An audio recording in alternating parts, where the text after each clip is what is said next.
Hello yes, welcome to iDream media. Welcome to talk show with Harshini.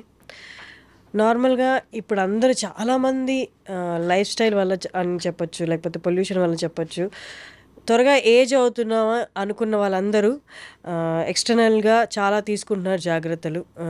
Dermatologist దగ్గరికి వెళ్తున్నారు, skin ద్వారా తీసుకునే medicines అంతా తీసుకుంటున్నారు, త్రూ ఇంజెక్షన్స్ అని చెప్పొచ్చు, వివిధ రకాలుగా. అలా కాకుండా ఇంటర్నల్ మెడిసిన్ అనేది ఒకటి ఉంది. సో మనం ఇవేమీ కాకుండా త్రూ మన బాడీలో చేంజెస్ చేసుకుంటూ, డైట్లో చేంజ్ చేసుకుంటూ, లైఫ్ స్టైల్ చేంజ్ చేసుకుంటూ మనం ఏజింగ్ అనేది కొంతవరకు స్టాప్ చేయొచ్చు అన్నది ఇవాళ నాతో ఉన్న సమత గారు, డాక్టర్ సమత గారు, ఇంటర్నల్ మెడిసిన్ ఎండీని, internal medicine and longevity expert అంటున్నారు. అంటే నాకు తెలిసిన నాలెడ్జ్ నేను కొంతవరకు చెప్పాను. పూర్తి డీటెయిల్స్ సమత గారిని అడిగి తెలుసుకుందాం. నమస్తే. నమస్తే అండి. ఎలా ఉన్నారు? గుడ్. సో నాకు అర్థమైన నాలెడ్జ్తో కొంచెం చెప్పగడానికి ట్రై చేశాను, but you are the right person to speak more. అంటే ఇప్పుడు నేను ఇప్పటి నుంచి తక్కువ మాట్లాడతాను, మీరే ఎక్కువ చెప్పాలి. What is this internal medicine? ఇప్పుడు దాకా మాకు తెలిసింది, అంటే ఎక్కువ అవేర్నెస్ ఉన్నది ఏంటి అంటే యూనో విత్ ఇంజెక్షన్స్, పిఆర్పి, వీటన్నిటి ద్వారా మనం ఏజింగ్ అనేది కొంతవరకు స్టాప్ చేయొచ్చు. ఇన్ఫ్యాక్ట్ కరెక్ట్ వర్డ్ చెప్పాలంటే యాంటీ ఏజింగ్ అని వాడుతున్నారు. What is this internal medicine all about? Internal anti ageing అంటున్నాం కదా. సో బేసికలీ ఏంటి అంటే మనకి రెండే తెలుసు. ఒకటి జబ్బు వస్తే డాక్టర్ దగ్గరికి వెళ్ళడము, హాస్పిటల్కి వెళ్ళడము, లేకపోతే జబ్బు లేకపోతే ఇంట్లో ఉండడం, మన పనులు మనం చేసుకోవడం, రెండే తెలుసు. కానీ రెండింటికి మధ్య అంటే ఏదైనా జబ్బు వచ్చే ముందు బాడీలో చాలా చేంజెస్ జరుగుతాయి. అవి ముందే మనం గనక పట్టుకుంటే, అవి కొన్ని టెస్టుల ద్వారా ముందే తెలుసుకుంటే ఏం జరుగుతుంది, ఎక్కడ ఇంబ్యాలెన్స్ అయింది అనేది ముందే తెలుసుకుంటే కొన్ని చేంజెస్ చేసుకొని ఈ జబ్బులు మనము లేట్గా పుష్ చేయొచ్చు, ఎర్లీగా రాకుండా. ఎలాంటివి?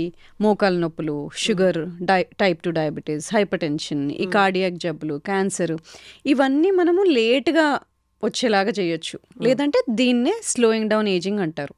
అంటే వృద్ధాప్యం వచ్చే వరకు ఆరోగ్యంగా ఉండడం ఎలా, అది internal anti ageing. Anti ageing కన్నా మనం హెల్దీ ఏజింగ్ అని చెప్పుకోవచ్చు. కొంతవరకు పాజిటివిటీ తెచ్చినా కొంతవరకు అది కైండ్ ఆఫ్ కంపల్షన్ అనేది జనాల్లో పడిపోయిందేమో అన్నట్టు అనిపిస్తుంది. వృద్ధాప్యం వచ్చిన తర్వాత ఆరోగ్యంగా ఉండడం ఎలా అంటే మన పనులు మనం చేసుకోగలగాలి, హ్యాపీగా హెల్దీగా ఉండాలి, మన పిల్లలతో ఆడుకోగలగాలి, ఎక్కువ హాస్పిటల్ చుట్టూ తిరిగే జబ్బులు రాకుండా ఉండేలాగా ఉండాలి, ఎక్కువ మందులు వాడకూడదు.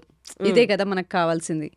ఇండిపెండెన్స్, మనల్ని మనం చూసుకోగలగాలి, తొందరగా ఏమైనా జారి పడ్డప్పుడు ఎముకలు వీరకుండా స్ట్రాంగ్గా ఉండాలి. ఇది మనకు కావాల్సింది హెల్దీ ఏజింగ్లో. అది కాకుండా ఈ జబ్బులు అనేవి ఒక్కసారి వచ్చాయంటే, ఇవి డయాబెటీస్ కానీ, హైపర్ టెన్షన్ కానీ, హార్ట్ డిసీజ్ కానీ మనకు తెలుసు, అవి మనకి లైఫ్ లాంగ్ ఉంటాయి. అంటే లైఫ్ లాంగ్ మనం మందులు వాడుతూ కంట్రోల్లో పెట్టుకోవాలి. మరి అవి రాకుండా ఉంటే ఇంకా బెటర్ కదా. అవి రాకుండా ఎక్కువ కాలం ఆరోగ్యంగా ఉండడం ఎలా, ఇది మనము హెల్దీ ఏజింగ్ ద్వారా ఇవాళ సాధ్యం. దీన్నే మనము స్లో డౌన్ ఏజింగ్ అనొచ్చు, రివర్స్ ఏజింగ్ అంటారు, యాంటీ ఏజింగ్ అని. ఏ పదాలు వాడినా మనము జబ్బులు తొందరగా రాకుండా మనం ఓల్డేజ్లోకి హెల్దీగా ఆరోగ్యంగా వెళ్ళాలి. కానీ మీరు అన్నట్టు ఇప్పుడు నాకు ఏదైనా హెల్త్ ప్రాబ్లం వచ్చింది, డాక్టర్ దగ్గరికి వెళ్తాను, లేకపోతే నాకు ఏజింగ్ సిమ్టమ్స్ కనిపిస్తే నేను డాక్టర్ దగ్గరికి వెళ్తాను. కానీ మీ దగ్గరికి ఎలా వస్తారు అసలు జనాలు? ఎలా రావాలి, ఎందుకోసం రావాలి, ఎలా రావాలి, ఎందుకు రావాలి? ఇప్పుడు కొంతమందికి చర్మం వ్యాధులు ఉంటాయి. అవి పెద్దగా డెర్మటాలజిస్ట్ ట్రీట్ చేసే అంత పెద్ద వ్యాధి కాదు, చిన్న చిన్న మార్పులే అవసరం. అలాగే గట్ ఇష్యూస్, డైజెషన్ ప్రాబ్లమ్స్తో ఉంటారు. అలా అని గ్యాస్ట్రోఎంట్రాలజిస్ట్ దగ్గరికి వెళ్ళిపోయి పెద్ద పెద్ద ఆపరేషన్లు చేసుకోవాల్సిన పని కాదు. అంటే తేపులు రావడం కానీ, తిన్నది సరిగ్గా అరగకపోవడం కానీ, పొట్ట ఉబ్బరంగా అనిపించడం కానీ, ఇలాంటివి. లేదు 40లోకి వెళ్ళాము, 30లో 20లో ఉన్నట్టుగా ఎనర్జీ లేదు, తొందరగా అలసిపోతున్నాం, మధ్యాహ్నం అయ్యేసరికి నిద్ర వస్తుంది, ఎనర్జీ ఉండట్లేదు, పిల్లలతో ఆడుకోలేకపోతున్నాను, లేదు నడుం భాగం పెరిగిపోయింది, ముందులాగా లేను, ఇలాంటి చిన్న చిన్న మార్పులు. అలాగే బ్లడ్ టెస్ట్లలో ఇప్పుడిప్పుడే కొలెస్ట్రాల్ మెల్లగా పెరగడం చూస్తున్నాము.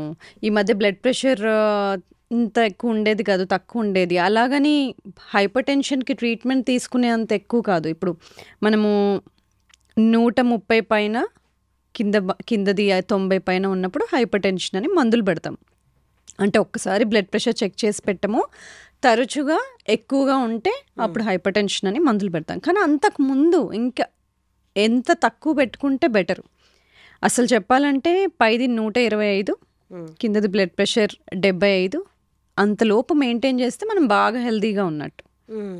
సో ఇలాంటి చిన్న చిన్న మార్పులు వచ్చినప్పుడే వాటికి మనం సరైన జాగ్రత్తలు తీసుకుంటే డయాబెటీస్, హైపర్ టెన్షన్ అటు వెళ్లకుండా ఉంటాం. స్టార్టింగ్ సిమ్టమ్స్ అని చెప్పొచ్చా? అవునండి. సో ఇక్కడే మనం కేర్ తీసుకుంటే త్రూ మీరు చెప్తున్న ఇంటర్నల్ మెడిసిన్ ద్వారా సో మనం అవాయిడ్ చేయొచ్చు లేటర్ ఆన్ స్టేజెస్లో. అంటే ఇప్పుడు ఓకే ఇవి నాకు ఈ సిమ్టమ్స్ ఉన్నాయి, మీరు చెప్పిన సిమ్టమ్స్ ఉన్నాయి, గట్ స్లైట్లీ డిస్టర్బెన్సెస్ ఉంది, కొలెస్ట్రాల్ లెవెల్ కూడా ఇప్పుడిప్పుడే పెరుగుతుంది.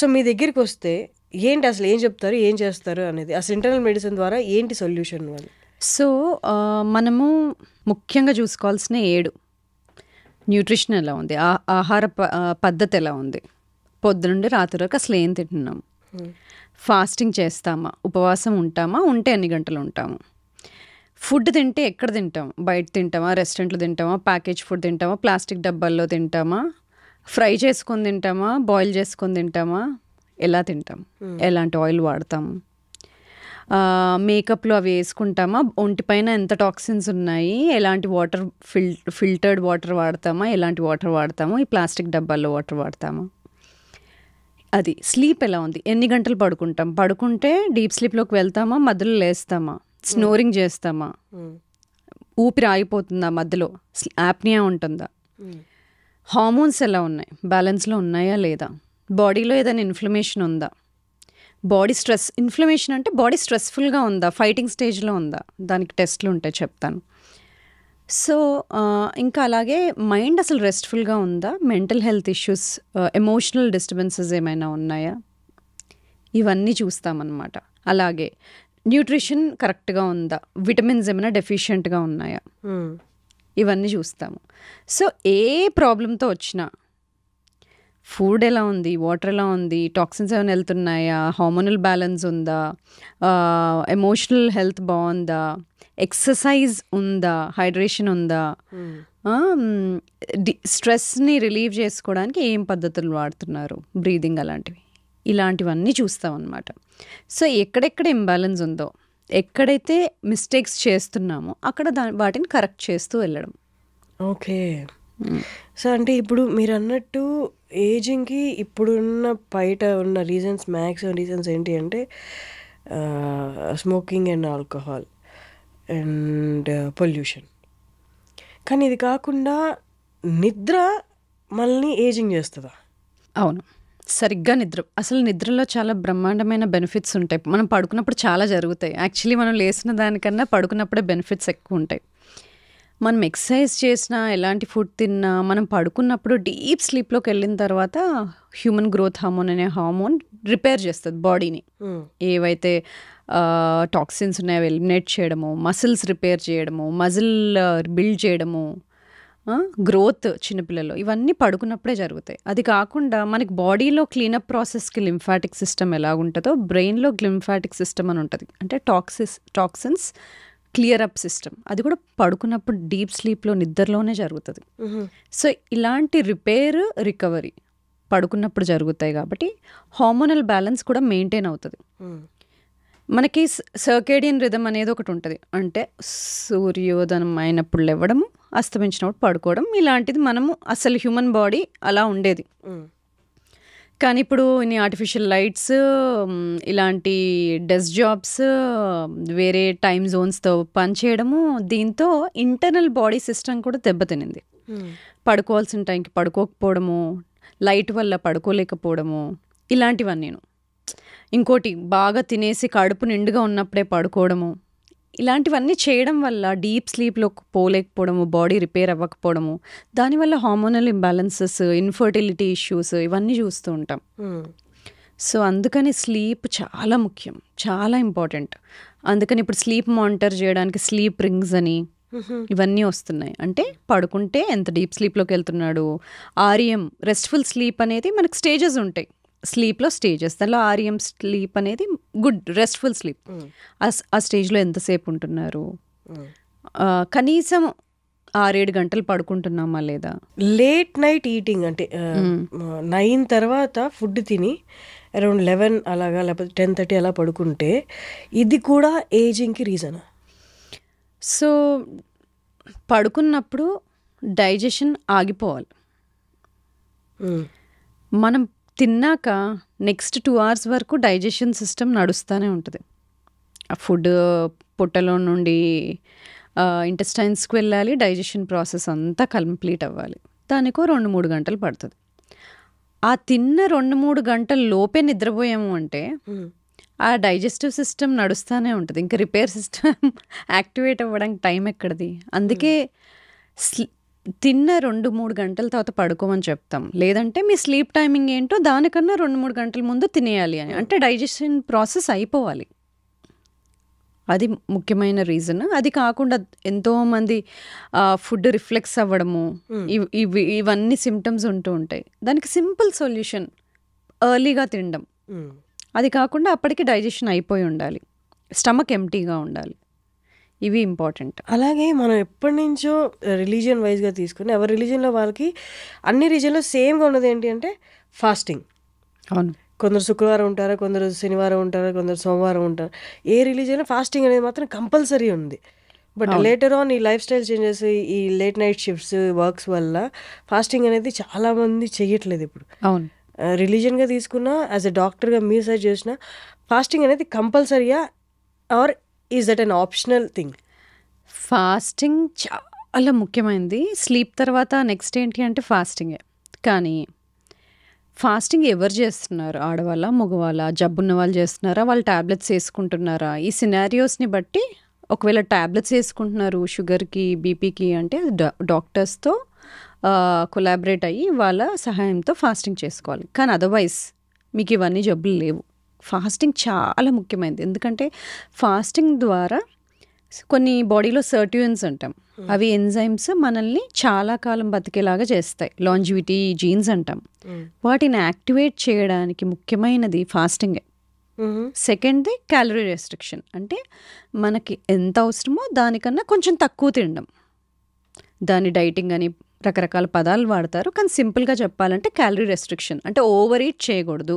అవసరానికి మించి తినకుండా ఉన్నప్పుడు, ఇంకా ఫాస్టింగ్ చేసినప్పుడు, ఇంకా ఎక్సర్సైజ్ కరెక్ట్గా చేసినప్పుడు మనం చాలా కాలం బతికే జీన్స్ యాక్టివేట్ అవుతాయి, లాంజివిటీ జీన్స్. అది కాకుండా బాడీకి ఒక రిపేర్ ప్రాసెస్ ఉంటుంది. ఎప్పుడైనా సిస్టమ్ రాంగ్ వెళ్ళిందనుకోండి, మ్యానుఫ్యాక్చరింగ్ యూనిట్ ఉంది, ఏవైనా మెషిన్స్ తయారవుతున్నాయి, సరిగ్గా మెషిన్ కోడ్ అయినట్టు తయారవ్వకపోతే అది క్లియరప్ చేసేస్తుంది. సేమ్ బాడీలో క్లియరప్ ప్రాసెస్ని ఆటోఫేజీ అంటాం. సరిగ్గా సెల్స్ క్లీనప్ ప్రాసెస్ అవ్వకపోతే అది అవసరం లేని టాక్సిన్స్ని రిలీజ్ చేస్తుంది. అది మంచిది కాదు. సో ఆ క్లీనప్ ప్రాసెస్ ఆటోఫేజీని స్టిమ్యులేట్ చేయడానికి కావాల్సింది ఫాస్టింగ్. సింపుల్. సో ఆ ఫాస్టింగ్ ఎంతో 2-3 రోజులు అవ్వాల్సిన అవసరం లేదు. సింపుల్ చిన్న ఫాస్టింగ్ 12 hours, 12 గంటలు. అంటే రాత్రి 7కి తినడం ఆపేసామంటే పొద్దున 7కి తింటే 12 గంటలు ఫాస్టింగ్ ఉన్నట్టే. ఒకవేళ 12 గంటలు ఆల్రెడీ అలవాటు ఉన్న వాళ్ళు 13 గంటలు, 14 గంటలు అలా పెంచుకుంటూ వెళ్ళొచ్చు. కానీ ఆడవాళ్ళకి మగవాళ్ళకి కొంచెం డిఫరెన్స్ ఉంటుంది. ఆడవాళ్ళు సైకిల్ అంతా మనకి హార్మోన్స్ డిఫరెంట్గా ఉంటాయి కాబట్టి ఆడవాళ్ళ ఫాస్టింగ్ శైలి కొంచెం చేంజ్ అవ్వాలి. మనకి మెన్స్ట్రువల్ సైకిల్ పీరియడ్స్ మొదలైన తర్వాత ఒక 6వ రోజు నుండి ఒక 15వ రోజు వరకు బాగా ఎక్సర్సైజ్ చేయొచ్చు, బాగా ఫాస్టింగ్ చేయొచ్చు. కానీ పీరియడ్ దగ్గరకు వస్తున్న సమయంలో హార్మోన్స్ లోగా ఉంటాయి కాబట్టి ఆ టైంలో బాడీ సహకరించదు ఫాస్టింగ్కి. సో అప్పుడు లాంగ్ ఫాస్టింగ్ చేయకూడదు, తక్కువ చేసుకోవాలి. ఓకే. కానీ నేను విన్నాను ఎక్కువ అవర్స్ ఫాస్టింగ్ కూడా leads to stones in kidney అంటారు. Is that true? డీహైడ్రేషన్ ముఖ్యంగా. ఒకవేళ ఫాస్టింగ్ చాలా కాలం ఉండి నీళ్లు సరిగ్గా తీసుకోకపోవడము, దీనివల్ల, లేదంటే మనము కీటో డయట్ అంటే ఫ్యాట్ ఎక్కువ తీసుకుంటూ కార్బ్స్ తీసుకోకుండా ఉన్నప్పుడు, అలాంటివి చేస్తున్నప్పుడు కొంతమంది కిడ్నీ స్టోన్స్ తయారవ్వచ్చు. కానీ కరెక్ట్గా చేసినప్పుడు, హైడ్రేషన్ బాగా తీసుకుంటున్నప్పుడు, ఎలక్ట్రోలైట్స్ అంటే సోడియం పొటాషియం మంచిగా తీసుకుంటున్నప్పుడు అలాంటి ప్రాబ్లమ్స్ ఏమీ రావు. ఓకే. అండ్ ఇంకొకటి మార్కెట్‌లో బాగా సేల్ అవుతున్న product and the same time చాలామంది సెలబ్రిటీస్ ఇది వాడతారని వాడుతున్న ప్రోడక్ట్ ఏంటి అంటే కొలాజిన్, ఎక్స్టర్నల్ కొలాజిన్ ఇంటేక్ అనమాట. అది త్రూ టాబ్లెట్స్ ద్వారా గానీ, ఇంజెక్షన్స్ ద్వారా గానీ కొలాజిన్ తీసుకుంటే మన స్కిన్ ఎలాస్టిసిటీ బావుంటది. ఏజింగ్ అనేది ఫాస్ట్‌గా అవ్వదు అని. సో, మీరు చెప్పండి ఈజ్ దట్ కరెక్ట్? కొలాజిన్ చాలా ఇంపార్టెంట్ అండి. అది మన నెయిల్స్‌లో ఉంటుంది, స్కిన్‌లో ఉంటుంది, జాయింట్స్‌లో ఉంటుంది. హ్మ్. అది న్యాచురల్‌గా తగ్గిపోతూ ఉంటుంది మనం ఏజ్ పెరుగుతూ ఉంటే. అవును. ఏజ్ పెరుగుతున్నప్పుడు అది తగ్గిపోతది కాబట్టి యాడ్ చేసుకోవడం వల్ల మన skin health, hair health, joint health బావుంటది. అయితే కొలాజిన్‌లో వేరే వేరే రకాలుంటాయి. పౌడర్స్ ఉంటాయి, హ్మ్. టాబ్లెట్స్ ఉంటాయి. దానిలో మళ్ళీ పెప్టైడ్స్ అని ఉంటాయి. పెప్టైడ్స్ అంటే చిన్న చిన్న మాలిక్యూల్స్ బాడీలోకి బాగా వెళ్తాయి, సెల్స్‌లోకి బాగా వెళ్తాయి. కొలాజిన్ పెప్టైడ్స్ మంచివి. హ్మ్. అలాగే దాంట్లో మెరీన్ కొలాజిన్, బొవైన్ కొలాజిన్ అంటే ఆవుల నుండి వచ్చే collagen, sea food, sea water, sea animals నుండి వచ్చే కొలాజిన్ 2 రకాలు ఉంటాయి. కొంతమందికి సీ ఫుడ్ ఎలర్జీ ఉంటుంది. వాళ్ళకి మెరీన్ కొలాజిన్ సూట్ అవ్వదు. కాబట్టి మనకి ఏది సూట్ అవుతుందో అవ్వదో చూసుకోవాలి. హ్మ్. ఒకరు అది వాడుతున్నారు కదా అని సేమ్ కాపీలాగా వాడకుండా డాక్టర్ దగ్గరికి వెళ్ళి మనకి ఏది సూట్ అవుతుందో కనుక్కొని మనకి ఎలర్జీస్ ఏమున్నాయి ఏంటి తెలుసుకొని తీసుకోవాలి. అలాగే మార్కెట్లో చాలా ప్రోడక్ట్స్ ఉన్నాయి. ఓహ్! చాలా పెద్ద బిజినెస్ అది. ఇప్పుడు కొలాజిన్ అనేది పౌడర్స్ ఫార్మాట్‌లో వస్తుందని చాలామంది సజెస్ట్ చేస్తున్నారు. అంటే బట్ కానీ అవి సర్టిఫైడ్ ప్రోడక్ట్సా లేదా చూసుకోవాలి. హౌ డు దే అంటే సర్టిఫైడ్ అంటే మనకి సర్టిఫైడ్ ప్రోడక్ట్స్ అంటే FSSAI, GMP సర్టిఫైడ్ అని ఇలా ముద్రలు ఉంటాయి. ఆ సర్టిఫైడ్ ప్రోడక్ట్సా లేదా అని ఆ మార్క్స్, ట్రేడ్ మార్క్స్ చూడాలి మనం కొంటున్నప్పుడు. అలా చూసుకొని తీసుకోవడం బెటర్. అండ్ పెప్టైడ్స్ అన్నారు కదా, కొలాజిన్ పెప్టైడ్స్ అది ఎలా దొరుకుతుంది? అంటే ఎట్లా? కొలాజిన్ పెప్టైడ్స్ కూడా మనకి పౌడర్ ఫామ్లోనే దొరుకుతుంది.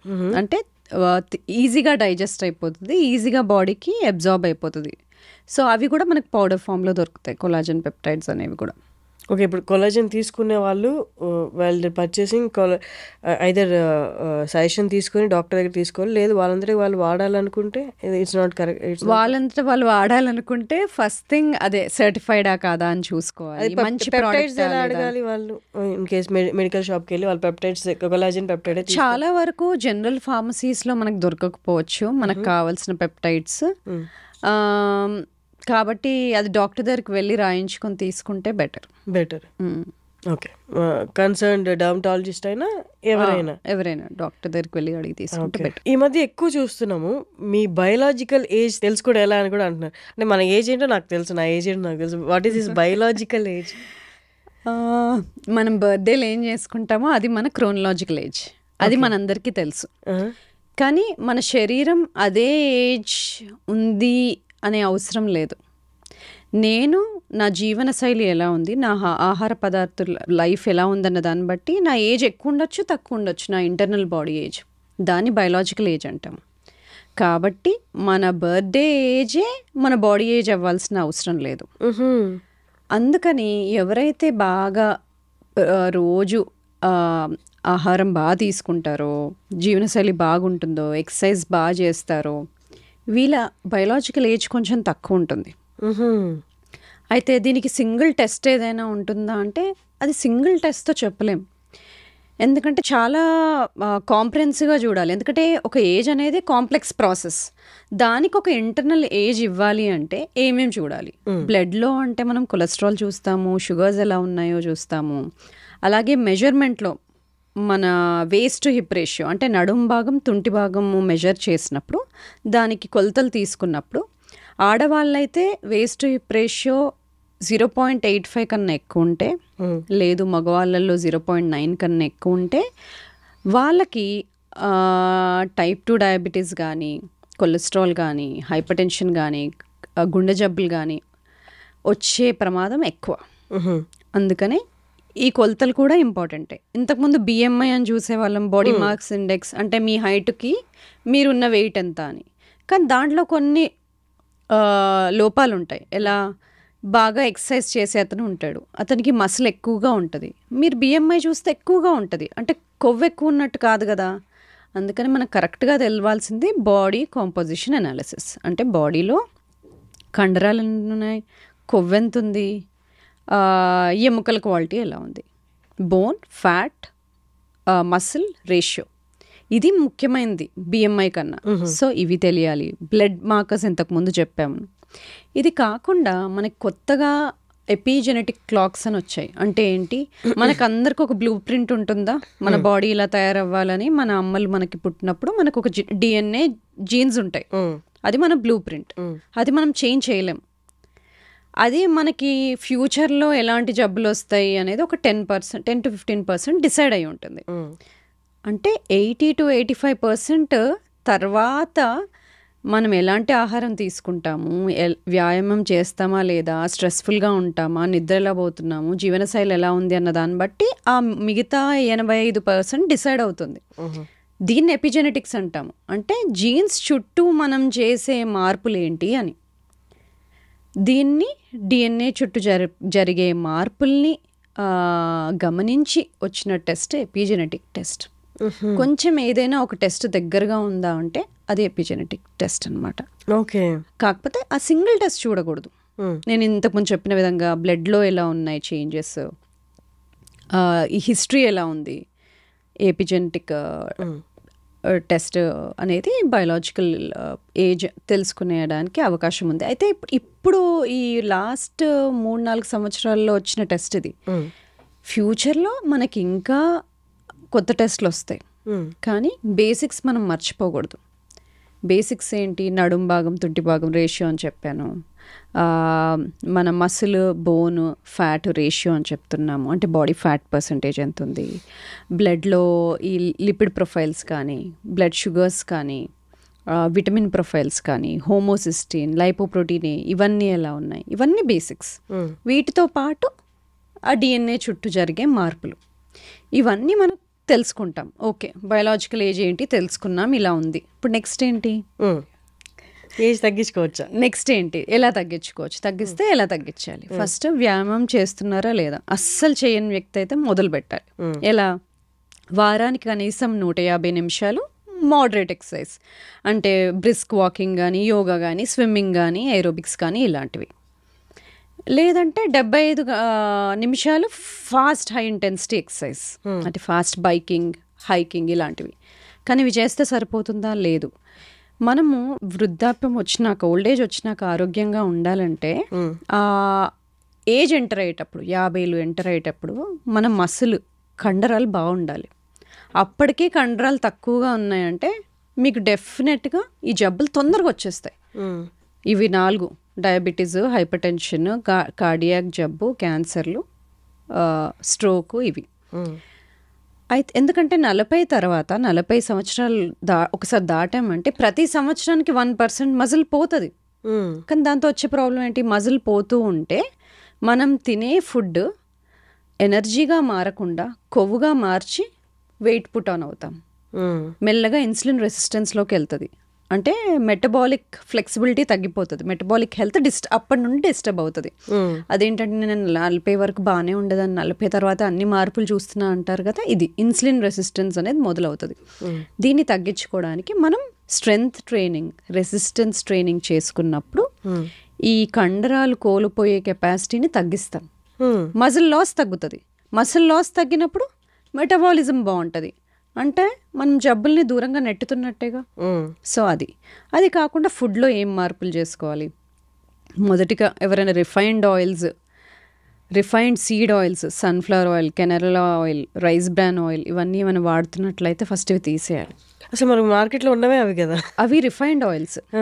మనం కోల్డ్ ప్రెస్డ్ ఆయిల్స్ వాడుకోవాలి. కోల్డ్ ప్రెస్డ్ అంటే గానుగ నూనెలు ఫ్రెష్గా చేసేవి, అవి కొబ్బరి నూనె కానీ, లేదంటే గానుగ నూనెనే రైస్ బ్రాన్ కానీ, గానుగ నూనె, నల్ల నువ్వుల నూనె, ఇవి వాడుకోవచ్చు.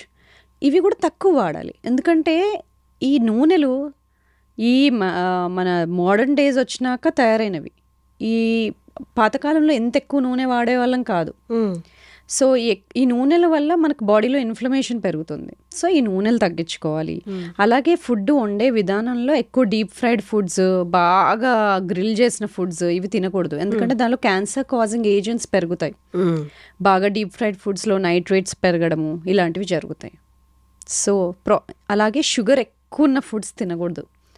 Sugar is directly related to inflammation, బాడీని ఇన్ఫ్లేమ్ చేస్తుంది.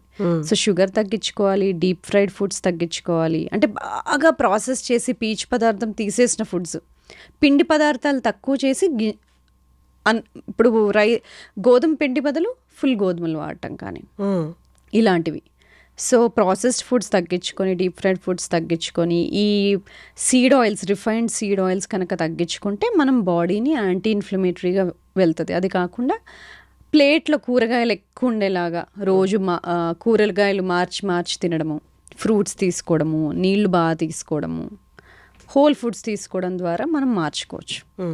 ఇదే కాకుండా తినే పద్ధతిలో కూడా కొంచెం మార్పులు చేసుకోవాలి. ఫస్ట్ మనం కూరగాయలతో మొదలు పెట్టాం అనుకోండి తినడం, అది ఆల్రెడీ స్వెల్ అయిపోతుంది పొట్టలో. తర్వాత వచ్చే ఫుడ్ని స్లోగా అబ్జార్బ్ చేసుకుంటుంది. అదే తినడం అన్నంతో మొదలు పెట్టామనుకోండి ఎక్కువ తినేస్తాం. ఎందుకు? ఆ స్విచ్ ఆన్ అవ్వదు, కడుపు నిండింది అనే స్విచ్ తొందరగా ఆన్ అవ్వదు. అదే మనము కూరగాయలు ఫస్ట్ తిని దానిలో ఫైబర్, పీచు పదార్థం ఎక్కువగా ఉంటుంది, నెక్స్ట్ వచ్చే ఫుడ్ని తక్కువ తీసుకుంటుంది. తర్వాత ప్రోటీన్ ఉన్న ఫుడ్ అంటే పప్పులు, చికెన్ ఇలాంటివి తీసుకున్నప్పుడు కడుపు నిండింది అనే ఒక హార్మోన్ ఉంటుంది, పెప్టైడ్ వైవై అంటాం, అది యాక్టివేట్ అవుతుంది. నీకు నిండింది, ఇంకా తక్కువ తినొచ్చు అని.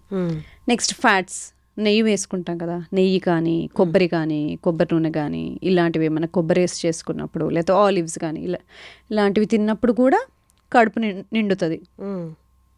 దాని తర్వాత మనము అన్నము అవి తీసుకోవచ్చు. దాంతో ఇలాంటి ఒక శైలిలో తింటే కూడా మార్పులు చాలా జరుగుతాయి. ఓకే. సో ఇలా ఫుడ్ది. స్లీప్ కనీసం 6 నుండి 8 గంటల వరకు రోజు సేమ్ టైం పడుకొని లేసేటట్టుగా ప్లాన్ చేయాలి. బాడీకి కూడా ఒక అలారం ఉంటుంది, బాడీకి కూడా ఒక క్లాక్ ఉంటుంది. ఇవాళేమో 8ంటికి పడుకొని రేపు 12ంటికి పడుకొని మళ్ళీ ఎల్లుండ 10ంటికి పడుకొని బాడీకి ఒక టైం సింక్ లేకుండా ఉండకూడదు. ప్రతిరోజు ఒక నియర్లీ సేమ్ టైంకి పడుకోవడం ఇంపార్టెంట్. ఇది కాకుండా స్ట్రెస్ డైరెక్ట్గా అన్ని జబ్బులకి కారణమే. స్ట్రెస్ కొంచెం ఇంపార్టెంటే. ఇప్పుడు నేను పాడ్కాస్ట్ ఉంది, స్ట్రెస్ఫుల్గా ఉంటాను, దానివల్ల బాగా చేస్తాను, అది ఓకే.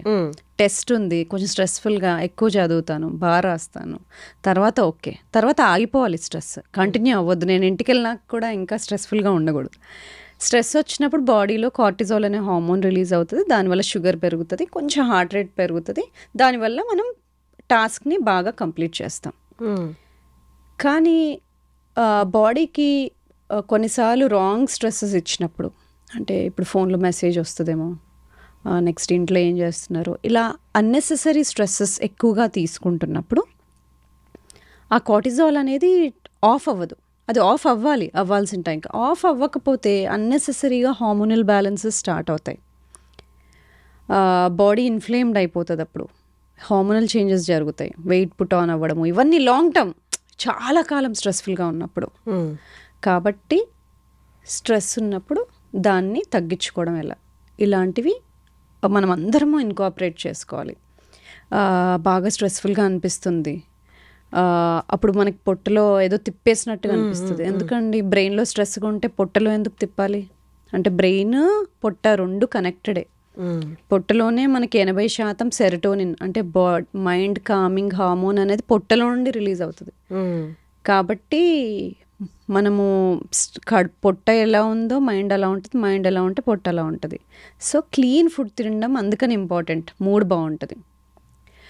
అలాగే ఇప్పుడు డీస్ట్రెస్ చేసుకోవాలి, ఇలాంటి స్ట్రెస్ఫుల్గా అనిపిస్తుందంటే బ్రీదింగ్, చాలా రకాల బ్రీదింగ్ టెక్నిక్స్ ఉన్నాయి. బాక్స్ బ్రీదింగ్ అంటాము, డయాఫ్రమాటిక్ బ్రీదింగ్ అంటాము.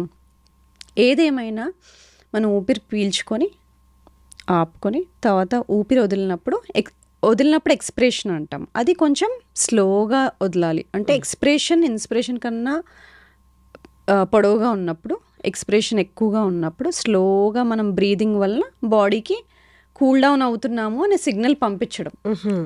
ఇలాంటి డీస్ట్రెస్ టెక్నిక్స్ మనము ఈ మోడర్న్ లైఫ్ స్టైల్స్లో చేసుకోవాల్సిందే ప్రతి ఒక్కళ్ళము.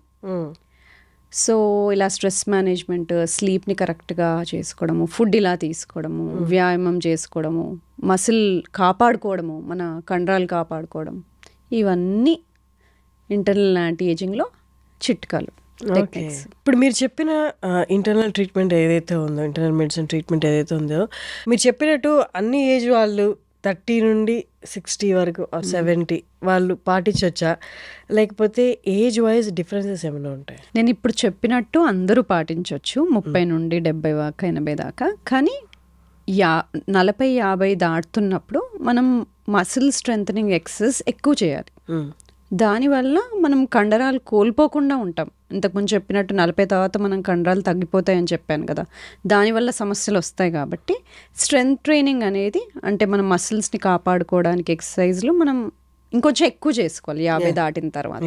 ఇప్పుడు గట్ రిలేటెడ్ అంటే మన పొట్టకి మంచి బ్యాక్టీరియా కావాలంటే ప్రోబయోటిక్స్ తీసుకోవాలని చెప్పి మనకి మార్కెట్లో కూడా, ఈవెన్ సూపర్ మార్కెట్లో కూడా అవైలబుల్ ఉన్నాయి. ఇవి తీసుకుంటే మీకు ప్రోబయోటిక్స్ డెవలప్ అయ్యి గట్ హెల్త్ బాగుంటుంది అని. అవన్నీ డైరెక్ట్గా వెళ్ళిపోయి అవి వాడేయచ్చా? అంటే కన్సల్టేషన్ లేదా ఎవరినైనా డాక్టర్ని కన్సల్ట్ అవ్వకుండా తీసుకోవచ్చా? మీకు జబ్బులు ఏం లేవనుకోండి, డైజెషన్ బాగుంది, పొద్దున బాగా లేస్తున్నారు, బాగా నిద్రపోతున్నారు, ఎనర్జీ బాగుంది, మీ డే టు డే పనులు బాగా చేసుకుంటున్నారు అంటే ఏమీ అవసరం లేదు ప్రోబయోటిక్స్. లేదు కొంచెము ఏదైనా తింటే అరగకపోవడము, కొంచెం డైజెషన్ ఇష్యూస్ మొదలయ్యాయి అంటే ఓకే ప్రోబయోటిక్స్ తీసుకోవచ్చు. కానీ తీసుకుంటున్నప్పుడు ఎలాంటివి తీసుకోవాలి? మార్కెట్లో ఎన్ని ఉన్నాయి కదా, ఏం తీసుకోవాలి అంటే లాక్టోబాసిలస్ అని ఉన్నవి కానీ, బైఫిడో బ్యాక్టీరియం అని ఉన్నాయి కానీ, ఈ 2 కలుపున్నవి కానీ ఇలాంటివి తీసుకోవచ్చు. లేదు మీకు స్పెసిఫిక్గా ప్రాబ్లమ్స్ ఉన్నాయి, పేగులకు సంబంధించిన ప్రాబ్లమ్స్, ఇన్ఫ్లమేటరీ బవల్ డిసీజ్, లేకపోతే ఇన్ఫ్లమేటరీ ఇరిటబుల్ బవల్ సిండ్రోమ్, ఇలాంటి స్పెసిఫిక్ ప్రాబ్లమ్స్ ఉన్నాయి అంటే అది డాక్టర్ని కన్సల్ట్ అయ్యి తీసుకోవాలి. లేదు స్కిన్ ప్రాబ్లమ్స్ ఉన్నాయి, స్కిన్ ర్యాషెస్ వస్తున్నాయి, ఎగ్జిమా వస్తుంది, ఎక్కువ తలనొప్పులు వస్తున్నాయి, కొన్నిసార్లు గట్ని కూడా కరెక్ట్ చేసుకోవాలి. గట్ కనుక బేసికలీ గట్లో అంటే చిన్న స్మాల్ ఇంటెస్టైన్లో మనకి బ్యాక్టీరియా, ఫంగై, వైరసెస్ అన్నీ ఉంటాయి, బ్యాలెన్స్డ్గా ఉంటాయి. మనం వాటికి హెల్ప్ చేయాలి, అవి మనకి హెల్ప్ చేస్తాయి. మనం తిన్న ఫుడ్లో నుండి కూడా కొన్ని అవి వైటమిన్స్ మనకి తీసిస్తాయి. సో అందుకని మనం హెల్తీగా పెట్టుకోవాలి. దానికి ఒక ఫౌండేషనల్ బ్యాక్టీరియా అని కొన్ని ఉంటాయి, అవి బ్యాలెన్స్డ్గా ఉండాలి. కానీ ఎప్పుడైతే ఆ బ్యాలెన్స్ కోల్పోతాయో కొన్ని అవసరం ఉన్న బ్యాక్టీరియా తక్కువ అవడం, అవసరం లేని బ్యాక్టీరియా ఎక్కువ పెరగడం వల్ల మనకు కొన్ని ప్రాబ్లమ్స్ రావచ్చు. అవి స్కిన్ ప్రాబ్లమ్స్ లాగా బయటపడవచ్చు, జాయింట్ ప్రాబ్లమ్స్ లాగా బయటపడవచ్చు, అలాగ వేరే వేరేగా బయటకు వస్తాయి. అలాంటప్పుడు ఇంబ్యాలెన్స్ ఉన్నట్టు. ఇంబ్యాలెన్స్ ఉన్నప్పుడు టెస్ట్ చేసుకోవడం ఎలా? మనకి గట్ మైక్రోబయోమ్ అనే టెస్ట్ ఉన్నాయి, వాటి ద్వారా మనం టెస్ట్ చేసుకొని చూసుకుంటాం. గట్ మైక్రోబయోమ్ అనే టెస్ట్ ద్వారా, గట్ మైక్రోబయోమ్ ఆ టెస్ట్ ద్వారా మనకు అసలు ఏం బ్యాక్టీరియా గ్రో అవుతున్నాయి, ఉండాల్సినవి ఉన్నాయా, అవసరం లేనివి ఎక్కువ పెరుగుతున్నాయా, ఏమైనా అవసరం లేని పదార్థాలు రిలీజ్ అవుతున్నాయా, ఇలాంటివన్నీ చూసుకుంటాం అన్నమాట. ఎందుకంటే ఇలాంటి బ్యాలెన్స్ లేనప్పుడు ఎక్సర్సైజ్ కెపాసిటీ తగ్గిపోవచ్చు, మైగ్రేన్స్ రావచ్చు, ఇంతకుముందు నేను చెప్పిన విధంగా IBS IBD రావచ్చు, హార్ట్ డిసీజ్కి రిస్క్ పెరగవచ్చు, హైపర్ టెన్షన్కి రిస్క్ పెరగవచ్చు. సో గట్ అనేది ఇన్నిటికీ కనెక్ట్ అయి ఉంది. ఇప్పుడు ఈ గట్ మైక్రోబయోమ్ ఏదైతే ఉందో టెస్ట్, అది వాళ్ళు రెగ్యులర్గా అంటే ఎక్కడ చేయించుకోవచ్చు? అది నేను చేస్తాను, ఇప్పుడు చాలా మంది డాక్టర్స్ చేస్తున్నారు. అవైలబుల్ కన్సల్ట్ అవ్వచ్చు. సో అలా ఏంటి ప్రాబ్లం చూసుకుని దానికి తగ్గట్టుగా ట్రీట్మెంట్ తీసుకోవాలి. కానీ ఏ ట్రీట్మెంట్ తీసుకున్నా దాంట్లో నేను చెప్పినట్టుగా ఫ్రైడ్ ఫుడ్స్, బాగా ప్రాసెస్ చేసిన ఫుడ్స్, షుగర్ ఇలాంటివి తగ్గించుకోవాలి. బాగా గ్రిల్ చేసిన ఫుడ్స్, రిఫైన్డ్ ఆయిల్స్ ఇలాంటివన్నీ తక్కువ చేసినప్పుడు బాడీ యాంటీ ఇన్ఫ్లమేటరీ స్టేట్లోకి వెళ్ళిపోయి ఆ సిమ్టమ్స్ అన్నీ తగ్గుతాయి. దానికి తోడ్పడుతూ కొన్ని సప్లిమెంట్స్, ప్రోబయోటిక్స్ అవి వాడినప్పుడు బాడీ ఒక బ్యాలెన్స్లోకి వస్తుంది అనమాట. ఇప్పుడు అంటే ఇంత ఇన్ఫర్మేషన్ వినిన తర్వాత వెంటనే అందరికి వచ్చే క్వశ్చన్ ఏంటి అంటే, ఇవన్నీ ఎక్కువ ఛార్జెస్ ఉంటాయేమో, ఎక్కువ ప్రైస్ ఉంటుందేమో మేము వెళ్ళి చూపించుకోవడానికి అంటే, దాని గురించి మీరు అంటే ఎగ్జాక్ట్గా చెప్పకపోయినా ఒక అవగాహన జనాలకి. హెల్దీ ఏజింగ్ అంటే డాక్టర్ని రీచ్ అయ్యే కన్నా ముందే మనం చాలా చేసుకోవచ్చు. అది నేను చెప్పాను కదా, ఫుడ్లో ఎలాంటి జాగ్రత్తలు తీసుకోవాలి, నిద్ర, ఎక్సర్సైజ్, స్ట్రెస్ని ఎలా మేనేజ్ చేసుకోవాలి, ఇవన్నీ మీరు ఇంట్లో కూర్చొని చేసుకునేవే చెప్పాను. ఇవన్నీ చేస్తున్నా కూడా సమస్యలు ఇంకా ఉన్నాయంటే అప్పుడు వచ్చి సంప్రదించవచ్చు, అప్పుడు హెల్ప్ చేస్తాను. లేదు అంటే మిగతావన్నీ మీరే డాక్టర్ల దగ్గరికి ఎవరి దగ్గరికి వెళ్ళకుండా ఇంట్లోనే చేసుకునే మార్పులు ఇవన్నీ. సో మిమ్మల్ని కన్సల్ట్ అవ్వాలి అంటే ఎక్కడ ఎలాగా మీ ఒక్కసారి మీ హాస్పిటల్ గురించి? మా clinic name PMX health centre for longevity and personalised medicine. 30 నుండి 70, 80 దాకా ఎవరైనా ఆరోగ్యంగా ఉండాలనుకుంటున్నప్పుడు, ఆరోగ్యంగా వృద్ధాప్యంలోకి వెళ్ళాలి అనుకుంటే వాళ్ళందరికీ అవసరం ఉండే ట్రీట్మెంట్స్ ఇక్కడ ఉంటాయి. Okay, that's nice. Thank you so much for coming, Samantha garu. Thank you. And for more videos, Please subscribe to iDream. Please subscribe to iDream. Please subscribe iDream. And please subscribe to iDream. For more videos, subscribe to iDream. please like, share and subscribe to the channel. Congratulations, iDream. Subscribe to iDream. Subscribe to iDream. So subscribe to iDream Media. iDream ki iDream team andarki huge congratulations. Please subscribe iDream Media. Please subscribe to iDream. Subscribe iDream. Please subscribe to iDream. iDream అంటే నా కళల ఛానల్ను subscribe చేసుకున్న నోరు తిరుగుతలేదు, మీరైతే గంట గుర్తు కొట్టండి. For more such videos, please subscribe to iDream. Subscribe to iDream. Please subscribe to iDream. Please subscribe iDream Media. Please do subscribe to iDream. Please subscribe to iDream Media. For best entertainment and information, please subscribe iDream. And don't forget to subscribe to iDream.